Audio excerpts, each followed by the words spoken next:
Hi everybody, today I'm going to do something a bit different. I've seen a few of these on YouTube, so I thought I'd do my own, which is what's in your camera bag. And it's just basically showing you what I'd take out if I'm going to do a photo session, or I'm intending taking some photos somewhere of an event or something like that. So I take this bag with me. This is it's a Lower Pro Nova 200 AW. It's classed as I think it's classed as a medium-sized bag, but it's quite large, as you can see. It's good for carrying a bit of kit. It's got a nice sturdy handle at the top, and a shoulder strap as well. It makes it comfortable, it's nicely padded. Got a few zip pockets, side pockets, and a nice waterproof cover. And obviously this will be okay in damp and drizzle, but if it's really raining hard, you can do this. There's a waterproof cover that covers the whole bag to protect your equipment. Nice rubber grip bottom. And another slip at the back with paperwork in and a zip. Right, so let's have a look what we've got in. So it's a little stud opening there. We've got a double zip, the main compartment, which is quite large, as you can see. I've managed to fill it. So I'll move this to one side and I'll just go through everything individually. So the main compartment, first vital piece of equipment, is a blower. This is a Gyotis blower, which is one of the stronger ones, but to me they never seem strong enough. I always want it to blow a bit harder. That's that. Next thing we've got is my camera.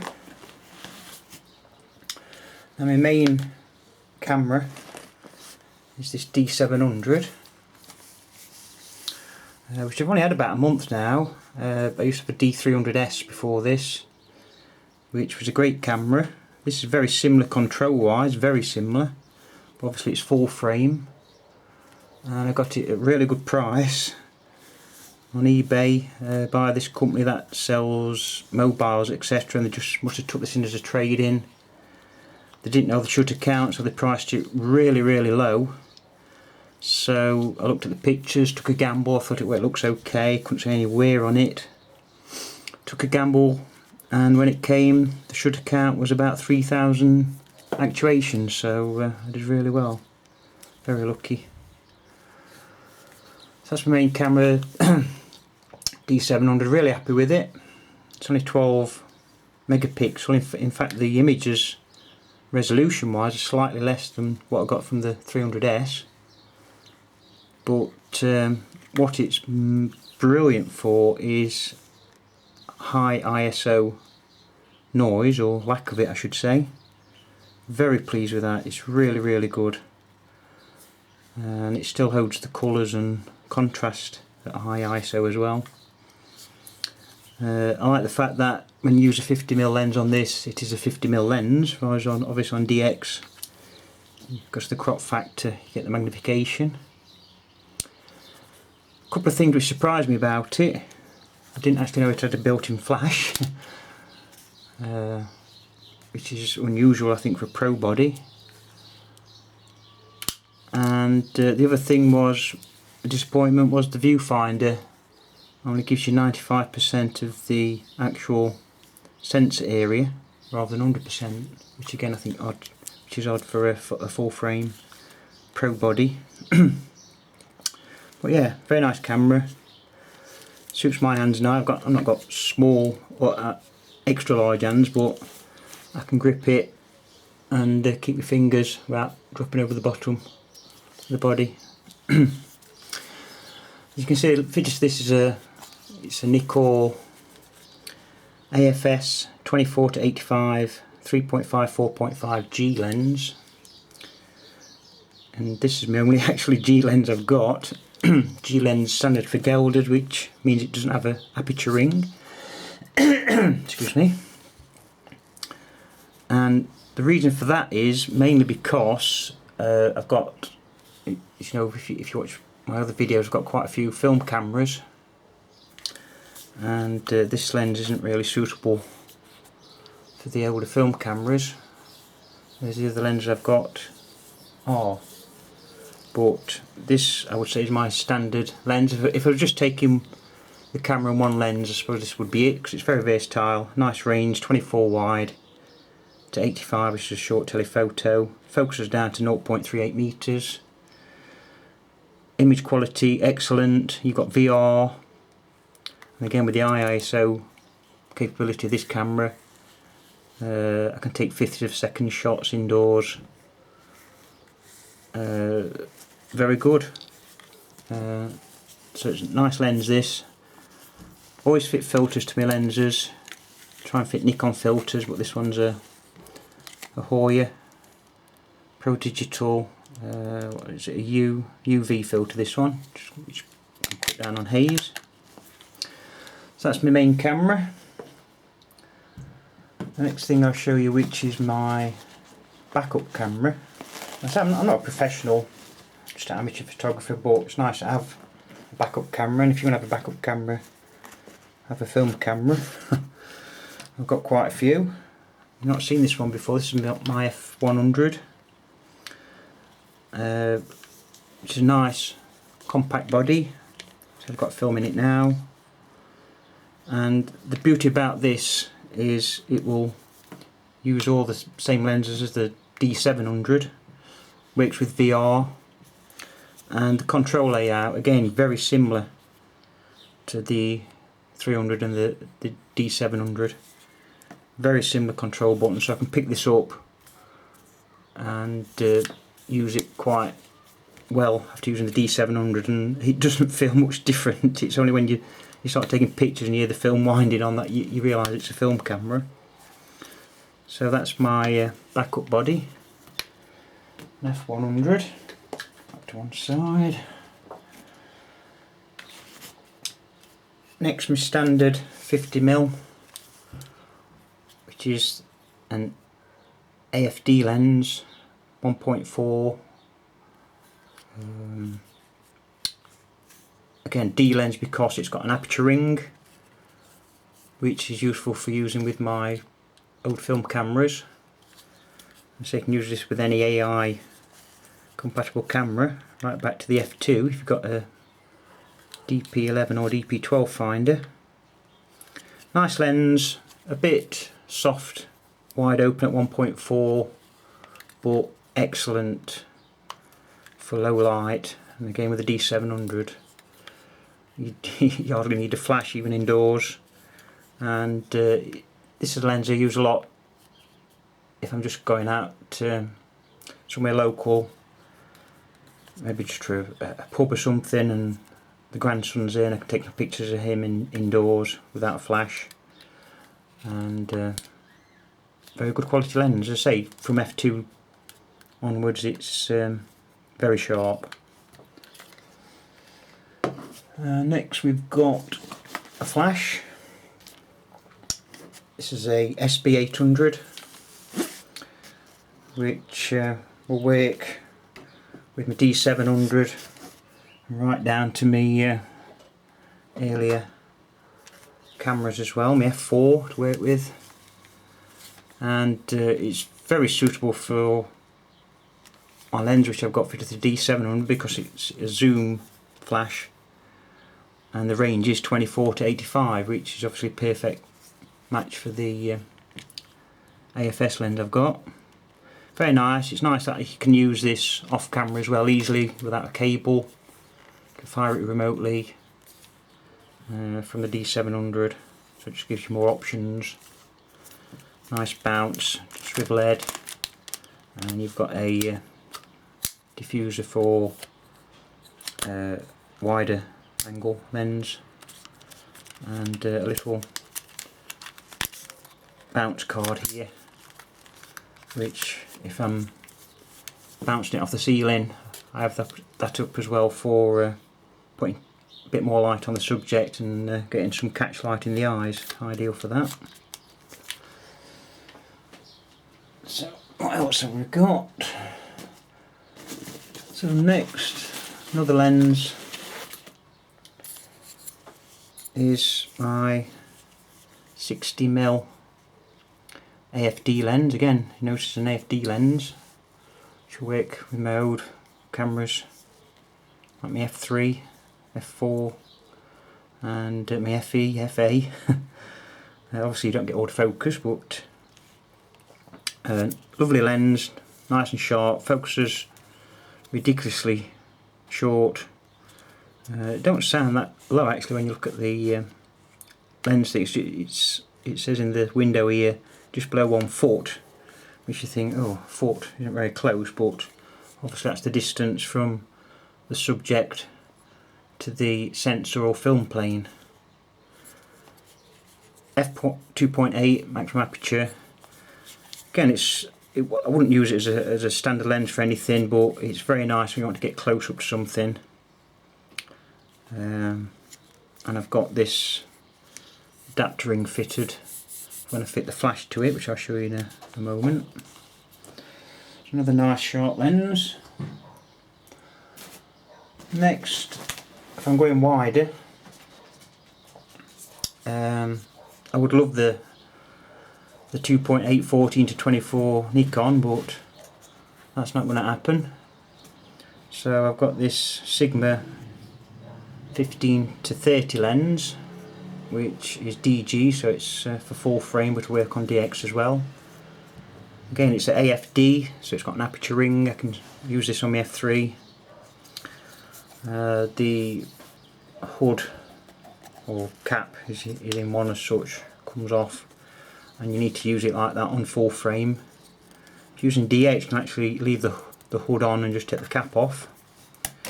It's very, as you can see, the lens element itself like a fisheye lens, and it's the results very sharp central. The image, I will say, on the edges, around the edges, it goes soft and even fuzzy, but for what I paid for it, obviously it's a great little lens and just gives me that extra coverage for taking nice wide angle shots. Next, another lens, a 35mm f2 AFD lens. Again, I've got the aperture ring for working with me earlier cameras. Nice focusing on this manual as well as autofocus, of course. Quite sharp even from maximum aperture f2. And if I was just going to put one lens on a film camera for the day, I'd probably take this with me, because it just gives you that bit extra wider coverage. 35mm, I find a nice angle for the old film cameras. Next, I've got a battery grip for the D700, and I haven't had this long as well, and I picked it up off eBay, very cheap, used, but it's in excellent condition. Excuse me. It's got an LCD display. You can have the time, date displayed, and you can do control. You can set it to remote because it's got an infrared sensor on the front, so you can actually fire the D700 through this using a infrared remote, which you can't normally do on the D700. It's got your control dials, an extra shut button, vertical shooting, and a little cursor movement for the on the LCD panel on your D700.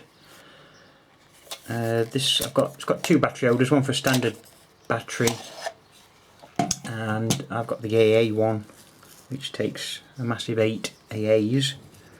But the benefit of that is it gives me a very good battery cover for my camera. I've never run out of power. Plus with this fitted, I'll get 8 frames per second off the D700. You can see the clock still works when you take the battery pack out. It uses a little cell battery for the clock, so that's handy, you don't lose the time. It's got a little light on it as well, which comes on only when it's fitted to the camera. Oh, the tripod socket, I've not tried it on a tripod yet, but it looks a bit flimsy. The actual metal bit inside all this plastic looks a bit flimsy for a tripod mount, but we'll see what it's like. It's not something I use a lot, a grip. It's just a nice little extra to have, just for the battery power if nothing else. Next, another lens. Now you might be surprised at this one, but as you know, I'm into old film photography, and this is a classic lens. I think it's from I think it's late 70s, might be early 80s. It's a Vivitar Series 1 70-210, and it's got a constant 3.5 aperture, and it cost me 30 quid from eBay.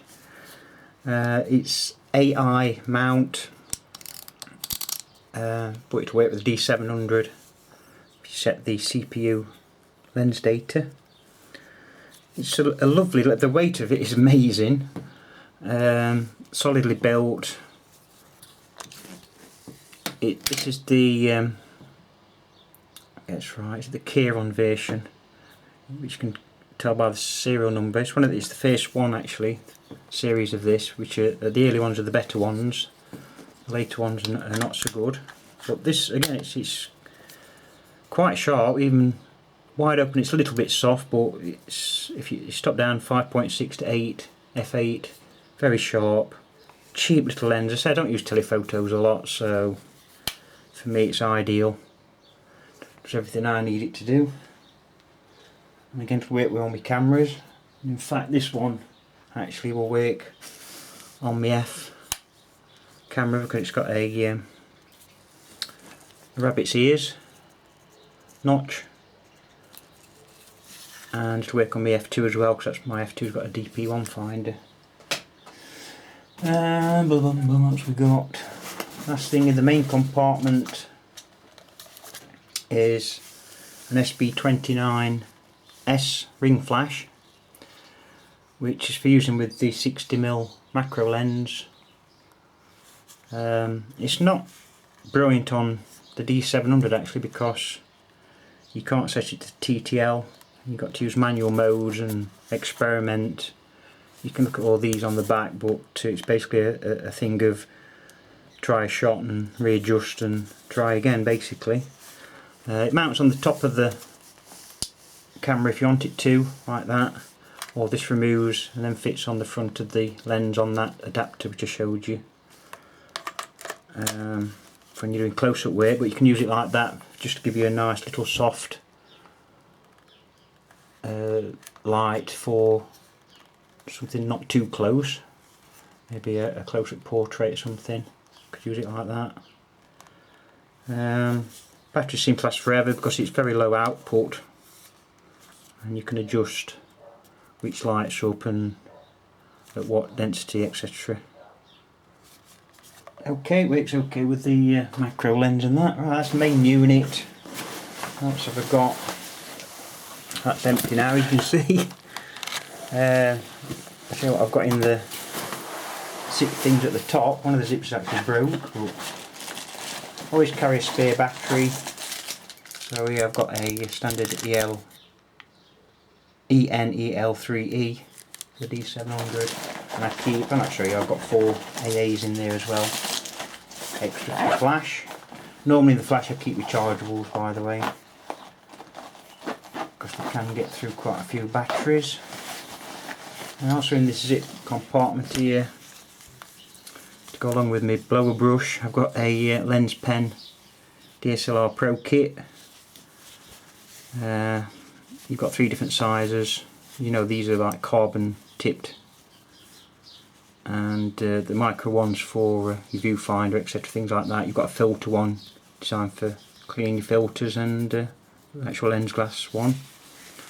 Now they're not get rid of spots of smudge, dirt, etc., but you can just use a bit of spit and wipe it with this, because it's a nice little soft cloth here as well to get rid of the main bit, and then you can start using that and the blower to clean up your lenses nicely. I've also got just a connecting cable for the TV, HDMI. You can view through there. And I've got the Nikon, what is it, the MLL3 infrared controller for my battery grip, so I can use it wirelessly.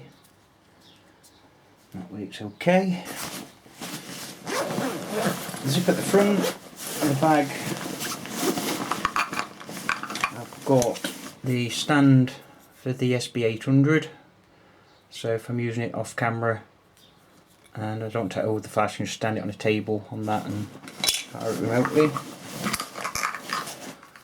I've got an old, it's not actually an official lens pen I don't believe, but I use this just for the brush bit for getting rid of some dust and stuff.